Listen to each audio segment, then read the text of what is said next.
नमस्कार दोस्तों, आज हम एक नया अध्याय शुरू करने जा रहे हैं जिसका नाम है कार्बन एवं उसके यौगिक। तो जाहिर सी बात है, हम इसके अंदर कार्बन की बात करने वाले हैं और उससे जुड़े हुए कुछ यौगिक होंगे, उनकी बात करेंगे।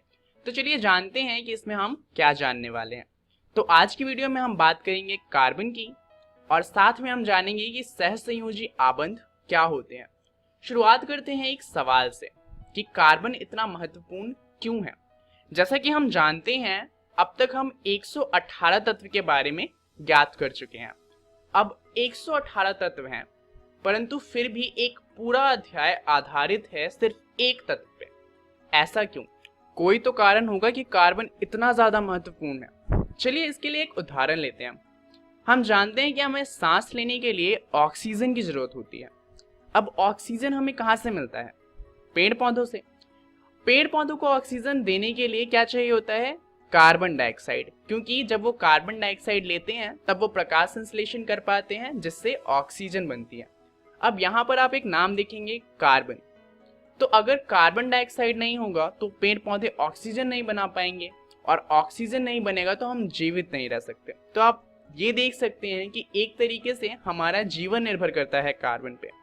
और सिर्फ इतना ही जरूरी नहीं है, दरअसल कार्बन और भी बहुत ज्यादा कारणों से बहुत ज्यादा महत्वपूर्ण है। अब ये सब क्यों है, ये हम इस चैप्टर के एंड तक समझ जाएंगे। चलिए शुरुआत करते हैं कार्बन को समझते हुए, परंतु उससे पहले हमें कुछ बातें जाननी है जो हम पहले से जानते हैं, परंतु एक बार फिर से देख लेते हैं। पहला है परमाणु क्रमांक। रसायन विज्ञान एवं भौतिकी में सभी तत्वों को एक अलग अलग परमाणु क्रमांक यानी कि एटॉमिक नंबर दिया गया है जो एक तत्व को दूसरे तत्व से अलग करता है। जैसे कि हाइड्रोजन का परमाणु क्रमांक है 1 और हीलियम का परमाणु क्रमांक है 2। अब अलग अलग क्यों है? मान लीजिए हाइड्रोजन और हीलियम दोनों का ही परमाणु क्रमांक 1 होता तो दिक्कत क्या हो जाती कि अगर कोई ये कहता कि मुझे एक ऐसा कंपाउंड या ऐसा एटम दो जिसका परमाणु क्रमांक 1 है, तो हमें कंफ्यूजन हो जाती कि उसे हाइड्रोजन का एटम देना है या फिर हीलियम का। और इसीलिए हर अणु या हर एटम का जो परमाणु क्रमांक है वो अलग होता है। तो किसी तत्व का परमाणु क्रमांक उसके तत्व के नाभिक में स्थित प्रोटॉनों की संख्या के बराबर होता है। जैसा कि आप यहाँ पर देख सकते हैं, जो हरे रंग से दिखाया गया है वो प्रोटॉन है। और दरअसल ज्यादातर अणुओं में प्रोटॉन, इलेक्ट्रॉन और न्यूट्रॉन की संख्या बराबर ही होती है, परंतु यहाँ पर कुछ ऐसे एटम हैं जहाँ पर ऐसा नहीं होता। इसलिए हम कह सकते हैं कि प्रोटॉन की संख्या के बराबर होता है परमाणु क्रमांक। अब यहाँ पर परमाणु क्रमांक क्या हो जाएगा? 3, यानी कि हमारा जो अणु है वो लिथियम का अणु है। चलिए अब एक और बात समझते हैं जो कि है इलेक्ट्रॉनिक विन्यास। अब ये क्या होता है? अणु, परमाणु या किसी अन्य भौतिक संरचना में इलेक्ट्रॉनों की व्यवस्था को इलेक्ट्रॉन विन्यास यानी कि इलेक्ट्रॉन कॉन्फ़िगरेशन कहते हैं। इसे समझने के लिए आप इसे देखिए। आपको ये तो याद होगा ही, सेंटर में हमारा है नाभिक और उसके आसपास है KLMN शेल। इसमें होता क्या है कि K शेल के अंदर 2 इलेक्ट्रॉन आ सकते हैं, L के अंदर 8 इलेक्ट्रॉन आ सकते हैं और इसी तरीके से आगे चलता है। तो यहाँ पर जो इलेक्ट्रॉन डाले जाएंगे उसी को कहा जाएगा इलेक्ट्रॉनिक विन्यास, कि किस तरीके से इलेक्ट्रॉन को डाला जाए। तो चलिए अगर इतनी बात समझ आ गई है तो शुरुआत करते हैं कार्बन को समझते हुए। अब कार्बन का क्या है कि वो धरती पर 3 अलग अलग रूपों में मिलता है और उसके जो तीनों रूप हैं उन्हें अपरूप कहा जाता है। चलिए शुरू करते हैं पहले अपरूप को समझते हुए, जो कि है ग्रेफाइट। यह हमारी पेंसिल्स में लगा होता है, जिससे लिखते हैं हम, वो ग्रेफाइट होता है। अब इसका क्या है कि यह बहुत ही मुलायम होता है। जाहिर सी बात है, आपने भी कई बार पेंसिल को जब छीला होगा तो वो छीलते ही कई बार टूट जाता है। तो ग्रेफाइट इतना ज्यादा मुलायम होता है। दूसरा, यह विद्युत का सुचालक होता है। तो अगर आप ग्रेफाइट पे एक जगह से तार जोड़ें और दूसरी जगह पे दूसरा तार लगाएं तो वहां पर जो विद्युत है वो प्रवाह कर जाएगी, बिकॉज यह विद्युत का सुचालक होता है। इसका दूसरा अवरूप है डायमंड यानी कि हीरा।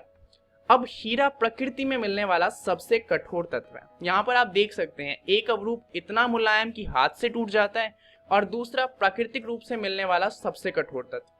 यहाँ पर डायमंड जो है वो विद्युत का कुचालक होता है और यह बहुत ही ज्यादा चमकीला होता है।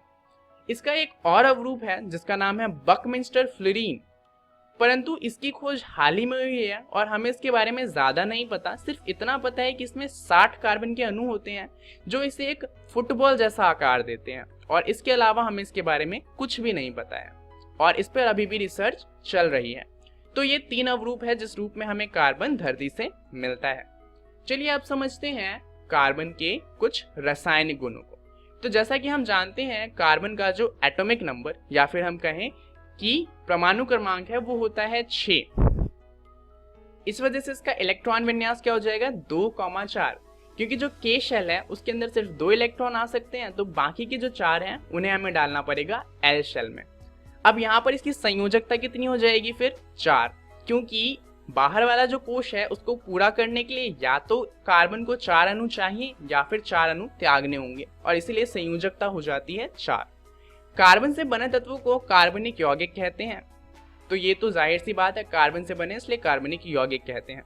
तो इसके उदाहरण क्या हो जाएंगे, मीथेन या फिर कार्बन डाइऑक्साइड कार्बन के यौगिक के उदाहरण हो जाएंगे। क्या आप जानते हैं संयोजकता कोश पूर्ण होने के कारण उत्कृष्ट गैसों की रासायनिक अभिक्रिया बहुत कम होती है। उदाहरण के लिए नियॉन एक उत्कृष्ट गैस है जिसका परमाणु क्रमांक है 10 और इलेक्ट्रॉनिक विन्यास है 2,8। यहाँ पर जो इसका बाहर वाला कोश है उसमें 8 इलेक्ट्रॉन है और 8 ही इलेक्ट्रॉन आ सकते हैं, तो इसका बाहर का जो कोश है वो पूरी तरीके से भरा हुआ है और इसीलिए इसकी अभिक्रिया बहुत कम होती है।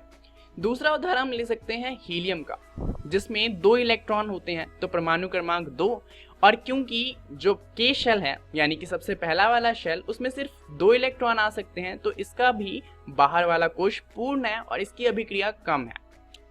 अब आप जरूर सोच रहे होंगे कि चैप्टर है कार्बन का और यहाँ पर हम बात कर रहे हैं उत्कृष्ट गैसों की, तो इनकी बात कर ही क्यों रहे हैं।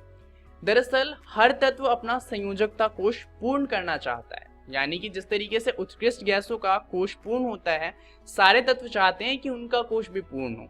क्यों? यही कारण है क्योंकि अगर कोश पूर्ण होगा तो वो भी अभिक्रिया कम करेंगे और हर तत्व चाहता है कि उसकी अभिक्रिया सबसे कम हो। और यही कारण है कि जो कार्बन है वो भी चाहता है कि उसका जो बाहर वाला कोश है वो पूर्ण हो। अब इसके लिए कार्बन को या तो 4 इलेक्ट्रॉन प्राप्त करने होंगे या फिर 4 इलेक्ट्रॉन त्यागने होंगे, तभी उसका बाहर वाला कोश पूरा होगा। अब मान लीजिए कार्बन क्या करता है कि 4 इलेक्ट्रॉन कहीं से ले आता है, तो क्या कार्बन ऐसा कर सकता है?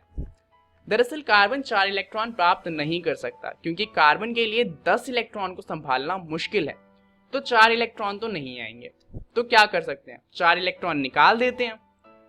परंतु कार्बन ऐसा भी नहीं कर सकता, क्योंकि कार्बन 4 इलेक्ट्रॉन त्याग नहीं सकता, क्योंकि इसके लिए बहुत ज्यादा ऊर्जा की जरूरत है जो कार्बन के पास नहीं होती।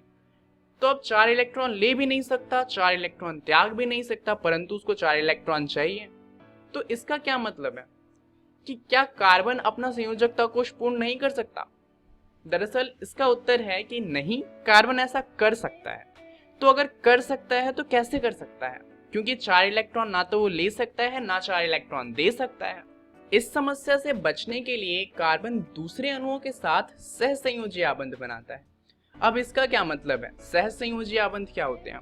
इसे समझने के लिए पहले आपको समझना पड़ेगा कि शेयरिंग क्या होती है। मान लीजिए कि आपके जो ड्राइंग के शिक्षक हैं वो आपको कहते हैं कि आपको इंद्रधनुष बनाना है। अब उसके लिए आपको 7 अलग अलग रंग चाहिए, परंतु मान लीजिए कि आपके पास 6 रंग हैं और आपके पास लाल रंग नहीं है, तो आप इंद्रधनुष नहीं बना पाएंगे। परंतु यहाँ पर क्या है कि आपके दोस्त के पास लाल रंग है, तो आप क्या करेंगे, आप उससे कहेंगे कि भाई मुझे लाल रंग दे दे, मुझे इंद्रधनुष बनाना है। तो आपको आपका फ्रेंड क्या कहता है कि ठीक है तू लाल रंग ले ले, परंतु मुझे अपने बाकी 6 रंग दे दे, क्योंकि मुझे भी बनाना है, सर ने मुझे भी बनाने को कहा है। तो आप कहेंगे ठीक है तू मुझे लाल रंग दे, मैं बना लेता हूँ, उसके बाद तू भी बना लियो। तो यहाँ पर क्या होगा कि आप दोनों का ही इंद्रधनुष बन जाएगा। तो यहाँ पर आपने क्या किया, आप दोनों ने मिलकर अपने जो कलर थे उनको आपस में बांट लिया। सहसंयोजी आबंध में भी कुछ ऐसा ही होता है। जैसे कि ये है कार्बन, जिसके बाहर वाले कोश में 4 इलेक्ट्रॉन है और इसे क्या चाहिए, 4 और इलेक्ट्रॉन चाहिए। तो ये क्या करेगा, 4 हाइड्रोजन के एटम ढूंढ लेता है मान लीजिए। तो हाइड्रोजन को क्या है, हाइड्रोजन को 1 इलेक्ट्रॉन और चाहिए जिससे उसका बाहर वाला कोश पूरा हो जाए। तो ये हाइड्रोजन को कहता है, 4 अलग अलग हाइड्रोजन को, कि तुम चारों क्या करो, मुझे 1-1 इलेक्ट्रॉन दे दो। तो हाइड्रोजन कहते हैं नहीं भाई मैं तो इलेक्ट्रॉन नहीं दूंगा, मुझे खुद 1 और इलेक्ट्रॉन चाहिए। तो कार्बन क्या कहता है, अच्छा ठीक है, मैं तुम्हें अपना एक इलेक्ट्रॉन दूंगा, तुम मुझे अपना एक इलेक्ट्रॉन दो, और हम क्या करते हैं आपस में इलेक्ट्रॉन को शेयर कर लेंगे। तो हाइड्रोजन बोलते हैं ठीक है, क्योंकि अब हाइड्रोजन के पास क्या है, उसके पास भी 2 इलेक्ट्रॉन आ जाएंगे, तो उसका बाहर वाला कोश पूरा हो जाएगा। और अगर कार्बन हाइड्रोजन से 4 इलेक्ट्रॉन ले लेता है, 4 अलग अलग हाइड्रोजन से, तो उसके पास भी 8 इलेक्ट्रॉन हो जाएंगे। तो यहाँ पर जो चारों हाइड्रोजन है उनका भी बाहर वाला कोश पूरा हो गया। और अगर हम कार्बन को देखें तो कार्बन का बाहर वाला कोश भी पूरा हो गया। तो यहाँ पर किसी ने किसी को इलेक्ट्रॉन दिया नहीं है, बल्कि इन्होंने क्या किया कि आपस में इलेक्ट्रॉनों को बांट लिया है। यहाँ पर जो हाइड्रोजन का इलेक्ट्रॉन है उसको कार्बन इस्तेमाल कर रहा है, और कार्बन का जो इलेक्ट्रॉन है उसे हाइड्रोजन इस्तेमाल कर रहा है। और इस तरीके से जो ये दोनों ही कंपाउंड है वो अपना बाहर वाला कोश पूर्ण कर लेते हैं। यहाँ पर जो कंपाउंड बनेगा वो बनेगा CH4, एक कार्बन का अणु है और 4 हाइड्रोजन के अणु है। इसे कहा जाता है मीथेन। और इस तरीके से जितने भी आबंध बनते हैं उन्हें कहा जाता है सहसंयोजी आबंध। चलिए जानते हैं इस वीडियो में हमने क्या क्या जान लिया। तो सबसे पहले हमने बात करी कार्बन की, और उसके बाद हमने जाना कि सहसंयोजी आबंध क्या होते हैं। अब इसके बारे में आपको पढ़ना है अपनी NCERT की किताब से कार्बन एवं उसके यौगिक वाले अध्याय में। जो टॉपिक आपको पढ़ना है वो है कार्बन में आबंधन और सहसंयोजी आबंध। अगली वीडियो में हम बात करेंगे सहसंयोजी आबंध की, कार्बन की सर्वोत्तमुखी प्रकृति के बारे में, और श्रृंखलाएं, शाखाएं एवं वलय क्या होते हैं उसे जानेंगे। इस वीडियो के लिए इतना ही, धन्यवाद।